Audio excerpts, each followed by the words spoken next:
Welcome back to the CCTY podcast, 4 Questions with an Engineer.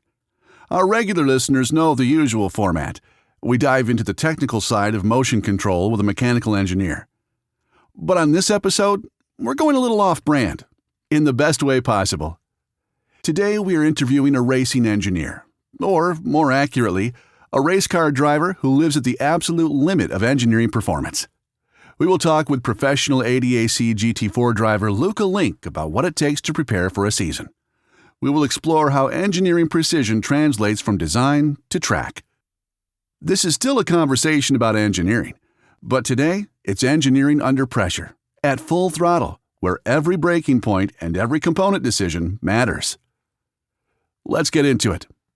Hi, Luca. Thanks for joining us today. Absolutely. To start at the beginning, how did you get into racing? Basically, there was no way around. My grandfather was one of the people who brought the DTM, the German Touring Car Championship, onto the market. Now the DTM is one of the biggest racing series in Germany, and also the one of the most competitive one. And then my parents, they led a lot of racing teams where I was on the track with like 8 years old, seeing the race cars for the first time. And then there was one point where the mechanics went to the Park Fermé, so where the cars are after the race, so you can't cheat or anything about the car. And then they asked me if I want to join to push back the car when I was 6 or 7. And then they asked if I want to sit in the car and steer the car back to the garage, and they just push me. I was sitting in the car, can't look over the steering wheel. The steering wheel was over here. But at this point, I thought, hey, I want to do that when I grow up. And then started karting with 10. It was the first time when I was in a go-kart, and then from there on, we just went our steps, and now we're here. That's a good way to start off. Tell us, how does it feel to enter the new racing season? And what personal goals have you set for yourself? I mean, always it's great when you know that you have another year of racing, because in motorsport that's not very, very common, that you have like a plan for the next, I'd say, 10 years, because everything can happen. So of course I'm super, super excited, especially now after the test in Portimao, where I just had a first look at the car. And I mean, after 2.5 or 3 months without racing, without being in the car, that felt great, of course, getting back into a racing suit. So I'm just extremely happy for also this cooperation that it works, that we have another year of racing. And of course, now with the new team, with FK Performance, I think we have one of the best teams there is in GT4 Germany to participate also as a driver. So of course, I'm looking for podiums, for nice pole positions, qualifyings in the top 5, of course. Podiums is always a bit of a difficult point, because of course we share the car, or I'm sharing the car with another driver. So it's not that it's fully in my hands, but I think also with Luis, we have a strong second driver where you can be really proud of also this driver combination. So I think we can have some nice podiums, some nice trophies we can set into some sort of things where they look pretty nice. So yeah, of course, these are the personal goals to achieve some podiums and some nice results this year. Preparation is everything, especially when it comes to securing podiums. What does your preseason training look like physically, mentally, and behind the wheel? I think 90% or 70% of the preseason training is sim racing. So I have a sponsor, which is like, he's my sponsor for 5 years. They're called Racing Fuel Simulators, and they have like a proper racing sim for me at home. And then I just spend several hours a day driving on the simulator, because now sim racing is actually pretty accurate when it comes to real life racing. Of course, you don't have the G-forces, the heat in the car, just every bump you feel in the car. Of course, you don't have that in sim racing. But when it comes to like braking points and getting to know the track a bit better, sim racing is, I would say, it's super realistic. If you have the right sim racing stuff and so on, especially now in Portimao. I've never been to Portimao. I just watched onboards and races there, but I've never driven the track in real life. So I just spent, I think, 3 weeks where I sat 3 or 4 hours every day in the sim. And when I came to the track a few days ago, I knew everything of the track. I know, all right, now is a bump coming. Boom, the car went through a bump, and I was, yeah, I knew that. Or the next corner is completely blind. Braking points I used from the sim in real life. So that's also perfect for, of course, getting to know the track a bit better. But of course, the rest of the training is more like cardio fitness, jogging when the weather's nice on the bicycle for several hundred kilometers.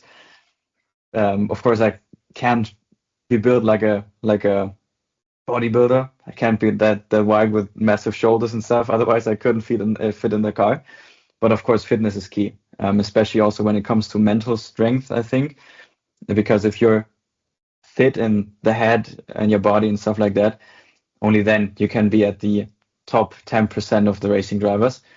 Some of the people say motorsport isn't a sport because the motor is doing the sport for you, but it's not like that. Of course, we have no braking like helpers for that. So if I have to press the brake pedal to 100%, I have to press 80 kilos to really press the brake pedal as hard as I can. And then we have 70, 75 degrees Celsius in the car every race. So it's like a driving sauna. And then you have the fireproofed underwear, the racing suit on. And also for that, we lose about 4.5 liters of body fluids during every race. So you have to be spot on fit. And of course, cardio is doing the most of the work now. So jogging, as I said, being on the bicycle, and of course, sim racing brings us to the top 10% of being perfectly prepared for the season. Absolutely, yeah. Wow, I didn't know that the car could get that hot. Everything is stripped off in the race car. So it's the heat from the engine is directly inside of the driver cabin. So it's like a driving sauna. That's why we sweat all the time when we're getting out of the car. You have no climate control in there. So it's pretty much intense, yeah. In addition to preparing for the car's temperature, simulations play a heightened role in training. Absolutely. Especially when it comes to improvements for qualifying simulations, because iRacing is the biggest platform for real life racing simulations. Of course, it's not. If you have a 12-year-old boy, he's not starting with iRacing. He's starting with Gran Turismo, Assetto Corsa, the basic driving simulations. But iRacing is like really the spot on for race driver. Every racing driver who's in a professional way, a racing driver, is using iRacing. So the tire simulations, how the car behaves on track is 1-to-1 like it is on the real race car. So that improved a lot of when it comes to qualifying simulations, because the tire is of course cold when you're in the pits in the real life, but also in the simulation. And the tire behaves just like it does in the real car. So I can get that preparation of how I have to set my tire for the qualifying to have that one shot of a lap perfectly in the sim. And I just took that from the sim into the real life, and it worked exactly the same. And the qualifying was spot on, and I was in pole position. So you can really use the things you learn in the simulator in real life, and that's insane, actually. Yeah. The only thing that's missing are the G-forces and the way how your body moves. But yeah, otherwise sim racing is really helpful for preseason testing. And of course, it's much cheaper. If you have a look at what a test day costs, I mean, if you want to go testing in Portimao for 2 or 3 days, you're always between 10,000 and 15,000 euros. And when it comes to sim racing, the only thing you have to pay is the electricity your sim is using at the moment. So I have a friend of mine. He doesn't have the budget for real testing, so he once bought a sim for 20,000 euros, and then was just testing in the sim until the first race of the season showed up, and then he was P5, I think, without being ever in the racing car. So I think that's a sign for also the sim drivers to wake up and to see the potential of sim driving. Absolutely, yeah. How important is working with a strong technical partner like CCTY for your personal development as a driver? I think when it comes to like a personal development, especially with a tech partner, it's always basically I'm just the driver and the technical part is doing my engineer.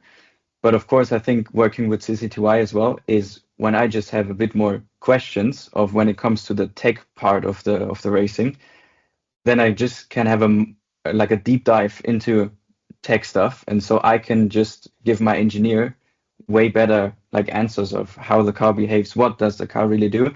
Because I think the worst thing for an engineer is when the engineer asks how was the car, and you just answer with good, then he just can work properly on the setup and stuff like that. And I think also, yeah, if I just have a bit more technical questions, especially when it comes to chassis components or something like that, then I can work with CC2Y together perfectly. And so I can also help my improvement, but also the improvement of the car, of the engineer, so we can work with the setup way easier, and then we can have a better car for the weekend, I would say.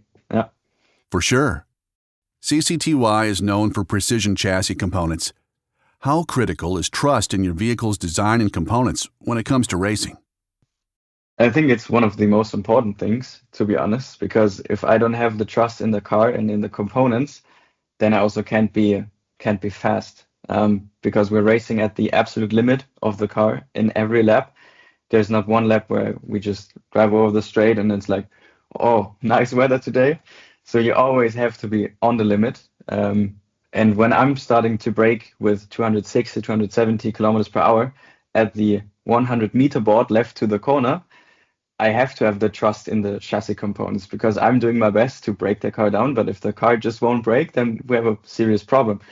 And also when it comes to cornering, if the chassis, if the dampers and stuff like that is not working properly, then we also can't drive properly. And trust in the car is the biggest step you have to take as a driver.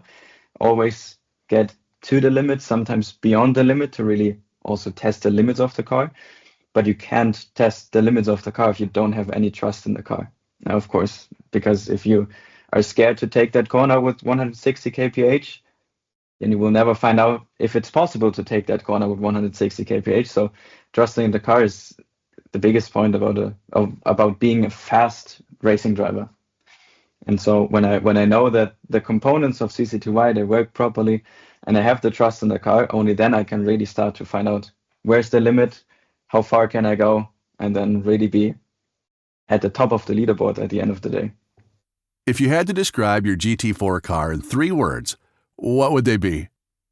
But it's difficult. Of course, there's like a slang in the motorsport thing that the BMW is a tank because I was driving the Porsche last year, and the Porsche is like it's a small car, very fragile, and when you bump someone, then you always feel it massively in the car, and you think, oh, what happened? But you only slightly touch the other car.